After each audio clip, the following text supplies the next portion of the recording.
most interesting story in the world. Why a person becomes the person he becomes. Why a little boy or a little girl grows up to be the kind of person he or she becomes.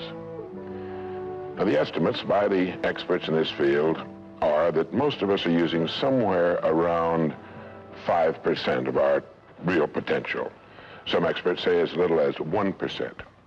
It means that we're only giving about 5% of ourselves to what we're doing, to our days, our work, our families, everyone we know, our entire environment.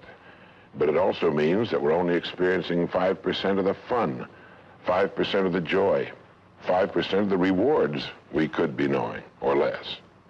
All the experts are agreed that in each of us, there are deep reservoirs of ability, even genius, that we habitually fail to use. Why? We know that most people desire by nature to succeed. But what is success?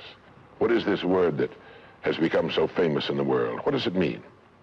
Most people don't know what success is all about. And since they don't know what it's about, they really don't know where to look for it. Success is really nothing more than the progressive realization of a worthy ideal. This means that any person who knows what he's doing and where he's going is a success. Any person with a goal toward which he's working is a successful person. This means that the boy in high school who's working toward a diploma, or the boy in college toward a degree, is just as successful as any human being on earth, because he knows what he's doing, why he's getting up in the morning, and where he's going. But conversely, if a person doesn't know what he's working toward, what it is he wants, doesn't have a goal toward which he's working, then he must, at least by this definition, be called unsuccessful. Why isn't then, with this simple definition, why isn't everyone successful? Should be easy. Yet surveys indicate that 19 out of 20, 95% at least, are not. In fact, a survey one time asked thousands of working men why they got up in the morning and went to work, and 19 out of 20 didn't know. 19 out of 20 working people didn't have the foggiest notion of why they got up in the morning and went to work. Under closer questioning, they said, well, everybody works. Well, that would be a good reason to quit.